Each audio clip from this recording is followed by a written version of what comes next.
Hey there, Derek Rydall, and I'm really excited to talk today about why we act the way we do.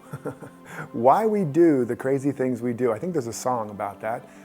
And don't you often find yourself, you're like, why did I do that? Why am I acting this way? Why is that triggering me so much? In fact, if you're doing work on yourself and you've meditated and you have a certain level of self-awareness, this was my experience. I was doing all this work, and I remember having this experience where somebody would say something, in this case it was my wife, and or my kids, and I would notice the reaction happening because I was mindful. I had an awareness from meditation.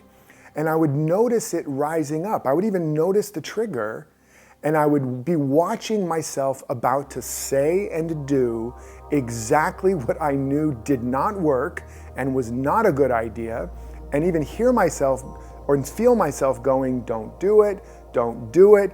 Oh my God, why are you saying it? I can't believe I'm still saying it, even when I know I would watch this. It's like, who's doing who here? Who's living this life here, right?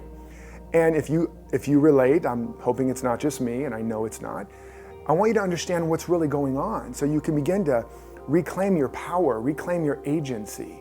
And it's important to understand that this is a program running, it's a pattern running, it's a protective or survival mechanism that's just running.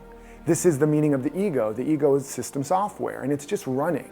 And if you're not mindful, if you're not fully in control of your life, it's going to run in place of that. And what happens is when we're growing up, we have experiences. We come onto this planet like an astronaut from another dimension, and we begin to map out the terrain, and we begin to go, okay, there's not enough to go around.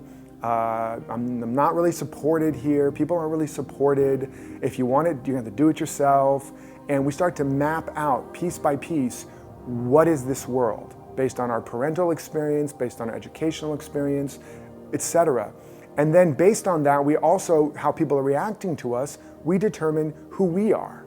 So we map out reality. We have a map of reality. Now, it's not reality with a big R, and it's not even reality in terms of the world. It's just our experience, but it forms a map.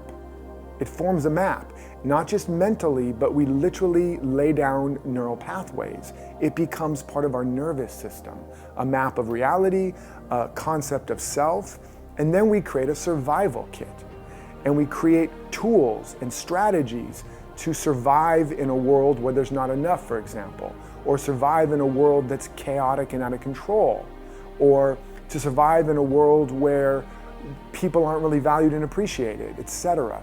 And also to survive in a world where we're not good enough, where we're inadequate, where we're not worthy, where we may not feel lovable. And so it might look like we have to improve ourselves, we have to be smarter because we're kind of stupid, we have to work harder because there's not a lot of opportunity or resources. And all of that is based on our map of reality. Now, the first leg of our journey, we are developing a lot of great skills because of this reaction to our map of reality. But eventually, it runs its course. We get the gift, the benefit, the lesson, the blessing of actually having a limited map, but then it stops working. You know what I'm talking about? The same tricks, the same coping, the same codependence, it doesn't give you the benefits. In fact, it starts to create problems, resentment, burnout, overwhelm, breakdown, conflict. We might start pushing harder, or we might start to withdraw and even to resign. So what I want you to understand is you don't actually have a past. You're not responding to your past. That map of reality and those survival patterns are operating in the present.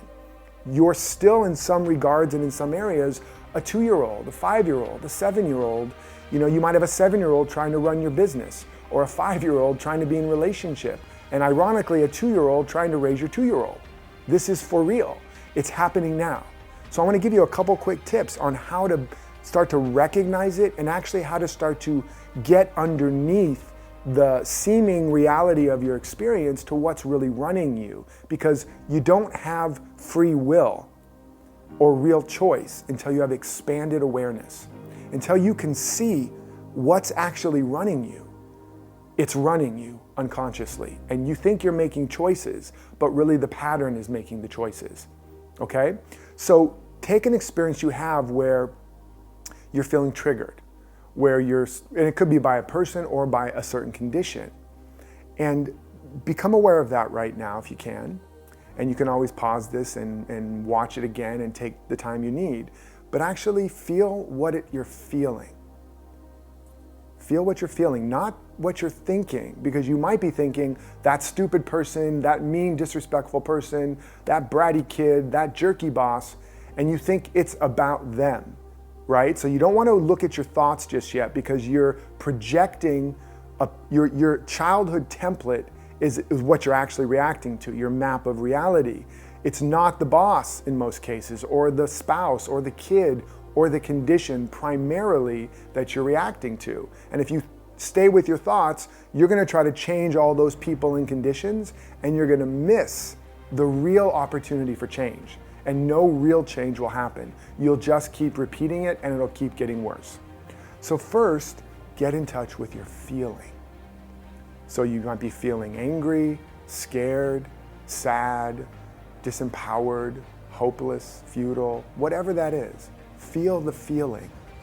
That's more truthful than your thoughts right now, okay? The truth in your body is real for you. And so you feel that feeling. Now, there's a couple ways I want to give you to work with the feeling, to discover what the deeper meaning is. As you're feeling that feeling, let that feeling have a voice. And what is it saying? The feeling, not your head.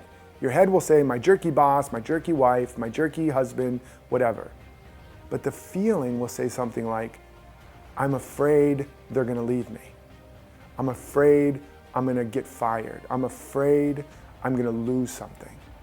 Or I'm angry that I'm being disrespected. I'm sad that I feel unseen and unsupported. You see how that's more primal. That's more primary.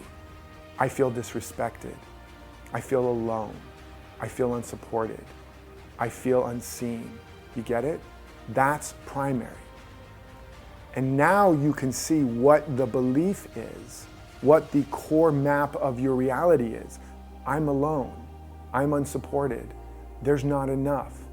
I'm gonna lose everything, or whatever. That's actually what's going on here, and that preceded this particular condition you're in.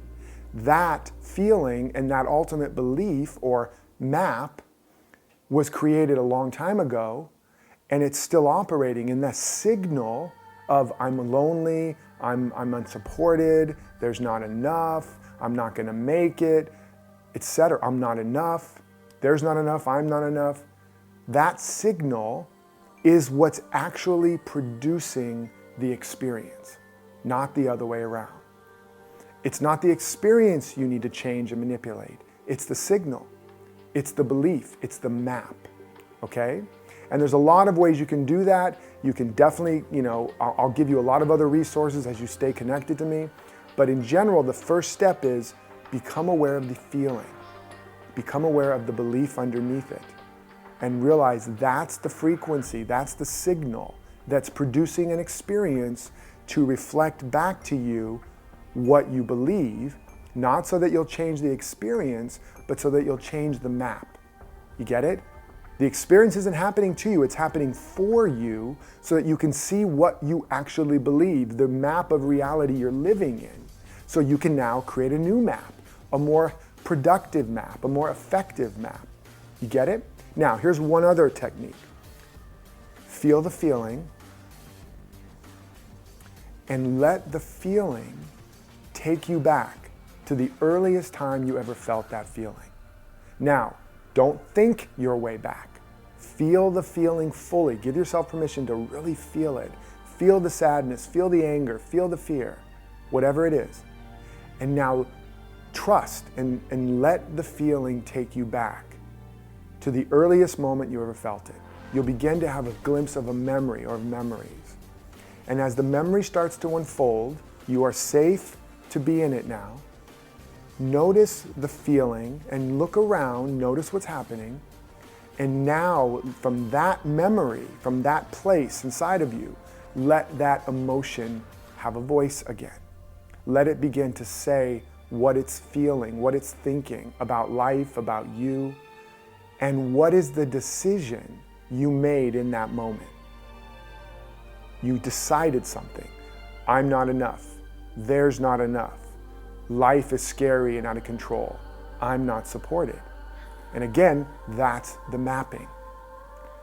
Okay, so those are your two ways to work with this. Whenever something triggers you, whenever you're feeling stressed, scared, angry, upset, triggered in any way, constricted, this is your process. Don't react to the condition. Don't immediately move to the condition. Get in touch with the feeling, discover what its voice is, see what the real belief or mapping is in the present, and you can use it to go back to the past. And then your real work is now to recondition that belief through prayer, through meditation, through visualization, through affirmation and journaling, all the tools that I give you. That's the real work, more than it is change that person or change that condition. This is life-changing. This will give you back your power. This will give you back your agency. This will allow you to create a map of reality that begins to automatically operate in your life. And with that new signal, it will start producing relationships and opportunities and conditions that now reflect your more expanded, more abundant, more empowered map of reality. I hope this has served you and inspired you. Now get to work. And until next time, live authentically, love unconditionally, and follow your destiny.